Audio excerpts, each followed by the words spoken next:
Sin embargo, a esta persona que al final no ha conseguido decirnos a los españoles qué fue lo que estalló en los trenes, pues se le condecora, y se le condecora a propuesta de un señor que está acusado de falsificar documentos en relación con el 11M.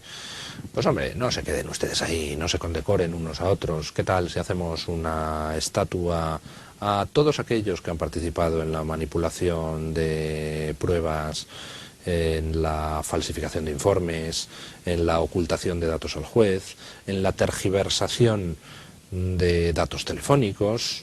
Hagamos una estatua para todos, la estatua al manipulador, y pongamos una en cada capital de provincia de España.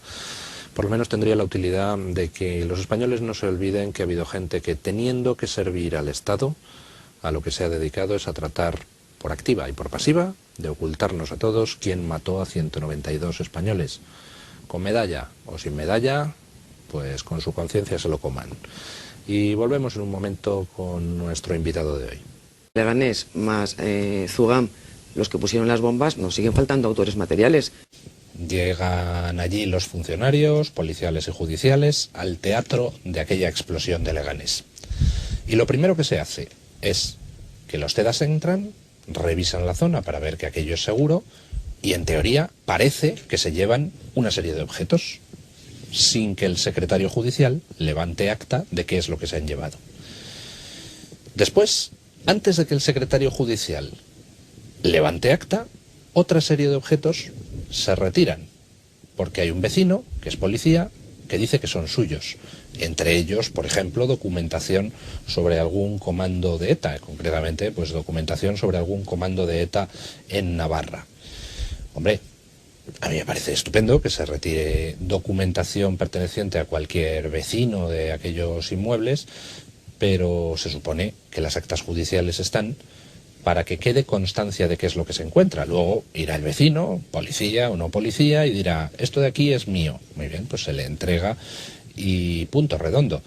Pero eso de que alguien se lleve documentación y objetos sin que quede constancia ni de quién se lo ha llevado, ni de qué objetos se han retirado, pues de nuevo le induce a uno a la sospecha de... ¿Y cómo estamos los españoles seguros de que esos objetos pertenecían a esa persona que dice que eran suyos?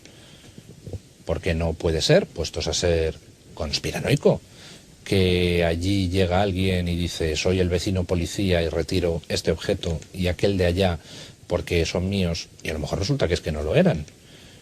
¿Qué demostración tenemos de a quién pertenecían esos objetos, que por otra parte tampoco sabemos cuáles son, porque se retiraron antes de levantar acta? Para colmo, levanta acta el secretario judicial y llegan los TEDx a los 2 días con esos otros objetos y una lista de objetos que decían que se habían llevado, algunos de los cuales no se entiende para qué se los habían llevado, y resulta que esa lista era incompleta. Además de los objetos de esa lista de los TEDx, había otra caja donde había otra serie de objetos que ni siquiera estaban anotados en la lista entregada por los TEDx.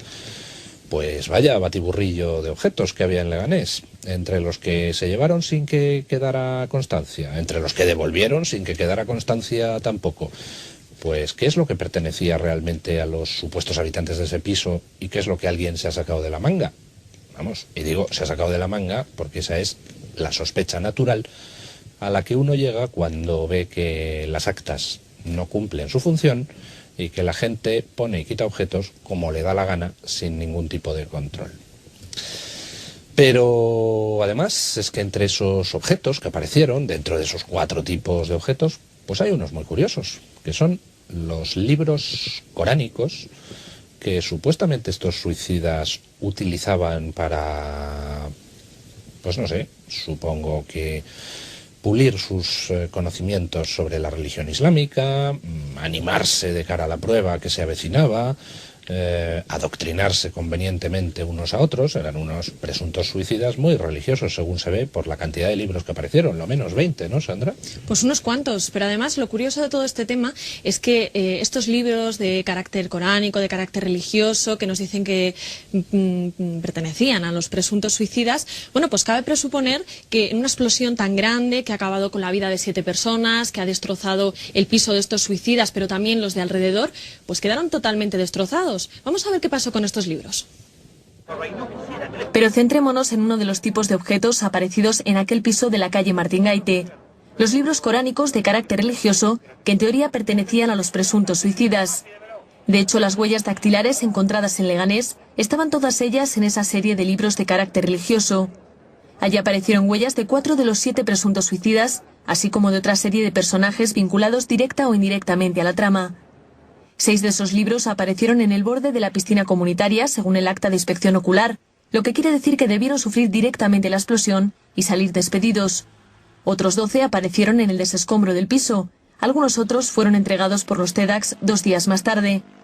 Si examinamos las fotografías de los libros incluidos en el sumario, podemos ver que resulta enormemente sorprendente el estado en que esos libros aparecieron. Ninguno de ellos parece haber sufrido las consecuencias de la explosión. No aparecen quemaduras ni destrozos que pudieran atribuirse a la explosión de unos 20 kilos de dinamita. ¿Cómo es posible que algunos de esos libros fueran arrojados por la explosión a decenas de metros de distancia y hayan quedado intactos? Estos libros, pues, cumplían una función doble dentro de lo que es todo este episodio de Leganés. Por una parte, pues son libros que atestiguan lo religiosos y fanáticos que eran estos presuntos habitantes del piso.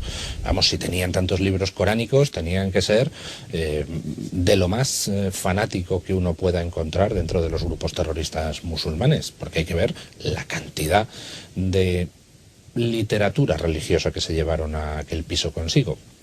Ese es la primera función de aquellos libros, y hablaremos enseguida acerca de esa función. La segunda función de esos libros, pues, es la de haber servido para darnos una multitud de huellas dactilares de los habitantes de ese piso, bueno, de algunos de los habitantes de ese piso, así como de otros personajes aparentemente vinculados con la trama. Por ejemplo, entre las huellas dactilares que aparecieron en esos libros está la de Mustafa Maimouni, cuñado del tunecino, uno de los suicidas de Leganés, que el único problema con este sujeto, Mustafa Maimouni, es que estaba encarcelado en Marruecos desde mediados del año de 2003, así que difícilmente pudo haber estado en el piso de Leganés para dejar sus huellas en esos libros, pero el caso es que sus huellas aparecieron. De hecho, todas las huellas dactilares que tenemos sobre el Leganés, o prácticamente todas, creo que todas, se encontraban en esos libros, y entre ellas las de Abdenabi Konya, Yamal Hamidán, el tunecino y Yasri Rifaat, 4 de los 7 suicidas. Bueno, y uno se pregunta, ¿cómo es posible, por ejemplo, que 6 libros salgan volando de aquel piso como resultado de la explosión de 20 kilos de dinamita, caigan todos en el borde de la piscina, ninguno de ellos en la piscina, porque fíjense ustedes qué números, si se caen dentro de la piscina y el agua nos arruina las huellas digitales? No, los 6 cayeron en el borde de la piscina, según dice el acta judicial. Y además, han visto ustedes las imágenes, pues cayeron prácticamente intactos. Bueno, tenemos suerte. Gracias a eso, pues tenemos ahí una colección de libros con la que demostrar los suicidas que eran los suicidas y además quiénes eran los suicidas. Pero vamos a la primera de las funciones de esos libros, el carácter religioso. ¿Tiene sentido que unos terroristas suníes se lleven unos libros chiitas a lo que se supone que va a ser su guarida para su suicidio o para futuros atentados? Esto es absurdo. Esto es como decir, por ejemplo, que Santa Margarita María de Alacoque tenía en su celda del convento las obras completas de Lutero o la introducción a la religión cristiana de Calvino. Esto no tiene sentido. Además, que la posesión de esos libros, cuando se halla uno próximo a suicidio, rompe la pureza, rompe el tapajo. Es decir, no se pueden tener esos libros porque es un pecado grave y se puede ir al infierno si después uno se suicida. ¿De dónde salieron esos libros? Porque desde luego esos presuntos suicidas no se los llevaron allí, por lo menos algunos de ellos, dado que pertenecían esos libros a una confesión religiosa a la que no pertenecía ninguno de los habitantes de aquel piso de Leganés. ¿Quién puso en Leganés esos libros? ¿De dónde salieron esos libros? Porque desde luego esos presuntos suicidas no se los llevaron allí, por lo menos algunos de ellos, dado que pertenecían esos libros a una confesión religiosa a la que no pertenecía ninguno de los habitantes de aquel piso de Leganés. ¿Quién puso en Leganés esos libros?